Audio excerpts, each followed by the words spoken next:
You pay your premium every month like clockwork. You trust that if something goes wrong, the insurance company you've been paying will actually be there. Then the claim comes back denied, for a reason that barely makes sense, using words you don't understand, from a decision you can't see anyone actually making. You assume it was a mistake, a computer glitch, a busy adjuster having a bad day. It wasn't a mistake. Insurance companies want you to believe denials are the exception, not the rule. The official story goes like this. Claims get denied because of paperwork errors, missing documentation, or treatments that genuinely fall outside what your plan covers. And to be fair, some of that really is true. Industry surveys of healthcare providers put missing or inaccurate data, failed prior authorizations, and incomplete patient information at the top of the list of denial reasons.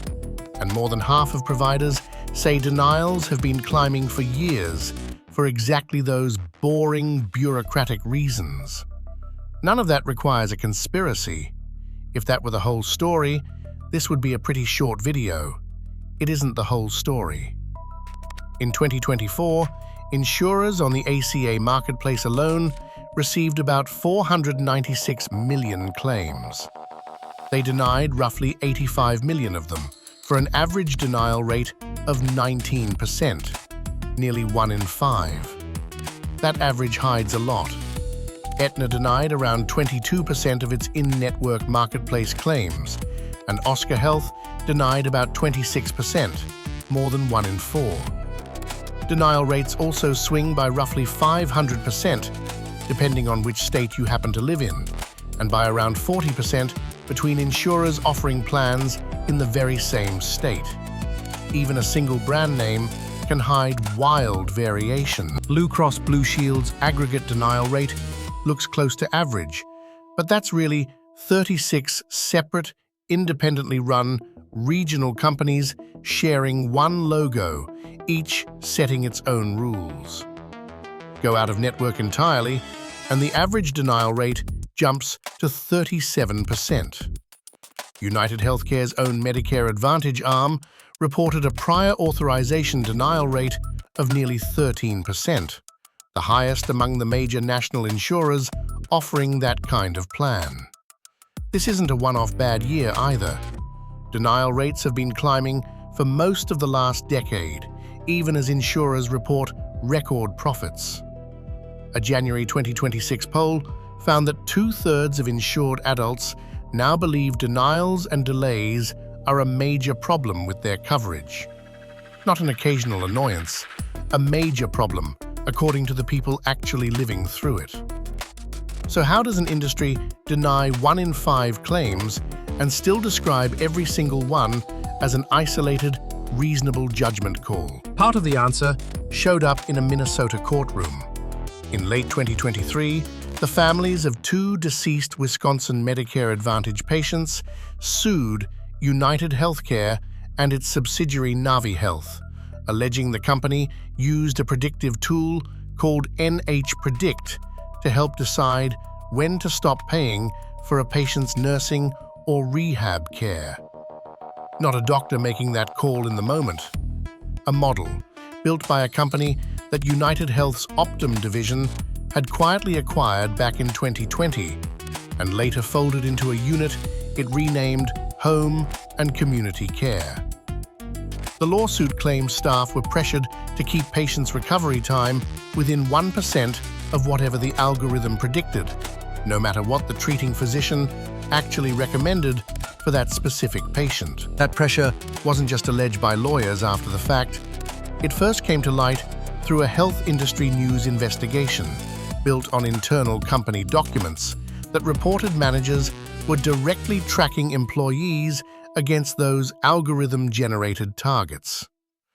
And UnitedHealth isn't accused of doing this alone. Cigna faced a separate lawsuit over a system called PXDX, alleged to let its doctors deny hundreds or thousands of claims in a single batch without individually reviewing any of them. Here's the number that turns this into a documentary instead of a complaint. According to the UnitedHealth lawsuit, when families actually went through the trouble of formally appealing one of these denials, about 90% of them got overturned. 90%, which would mean the algorithm was wrong almost every single time somebody actually bothered to check its work. But almost nobody bothers to check. Separate federal data shows only about 0.2% of denied Medicare Advantage claims are ever appealed at all. 2 claims out of every 1,000. And it's not unique to this one company either. Separate from the lawsuit entirely, when ACA marketplace patients push a denial all the way to a formal external review, more than half of those decisions get reversed too. Over and over, across different insurers and different programs, the same pattern shows up. Denials look a lot shakier the moment somebody actually challenges them. And it's not hard to see why so few people try. Appealing usually means gathering medical records, writing a formal letter, sometimes hiring help, all while you're sick or grieving or exhausted against a company with an entire legal department using forms that same company designed. If a denial only has to survive a challenge that almost never comes, being wrong 9 times out of 10 barely matters in practice. The system still works exactly as designed, Whether or not any individual decision inside it was actually correct. To be clear, this is still an active lawsuit, not a settled verdict. UnitedHealth disputes the characterization entirely, saying NH-Predict is meant as a planning guide for families and caregivers, not the tool that actually makes coverage decisions, and that real determinations follow the members' plan documents and federal Medicare criteria. Cigna has made a similar defense about PXDX, describing it as basic sorting technology rather than an AI making medical judgments. Earlier this year, a federal judge sided largely with the families, ordering UnitedHealth to hand over internal records on whether the tool was designed to override doctors, though the court did shield some material, including the algorithm's underlying source code. So, we may know a lot more soon. But we don't know it yet. That's the uncomfortable part of this story.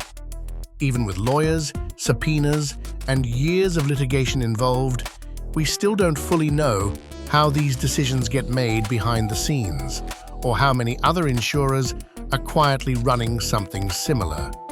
Step back though, and the incentive underneath all of this is almost embarrassingly simple. Every claim an insurer pays out is money leaving the building. Every claim it denies that nobody successfully fights is money that stays. And reworking or appealing a single denied claim can cost tens to well over $100 in staff time alone, which is exactly the kind of friction that quietly discourages anyone from bothering for smaller amounts. None of this requires a villain twirling a mustache in a boardroom somewhere. It just requires a system where being wrong is cheap and being challenged is rare. So the math works out in the insurer's favor almost automatically, multiplied across hundreds of millions of claims a year, quarter after quarter, without anyone ever having to make an obviously dishonest decision on any single file. That's not a glitch sitting on top of the business model. For a lot of these companies, that quietly is the business model. Dressed up in paperwork, most people never have the time or energy to read closely. And this is happening while the safety net underneath the whole system is getting thinner, not thicker. Roughly 27 million Americans are already uninsured, and the extra subsidies that have kept ACA marketplace plans affordable for millions more are set to expire this year unless Congress acts. So the next time one of your own claims comes back denied, remember the real odds probably aren't the ones printed on that letter. If 90% of challenge denials get overturned, the system isn't betting that you're wrong. It's betting that you're tired, busy, and won't ask twice. and that most people quietly give up somewhere between the letter and the appeal form. For now, that bet keeps paying off. Subscribe to keep learning how the system that's supposed to protect you actually gets paid.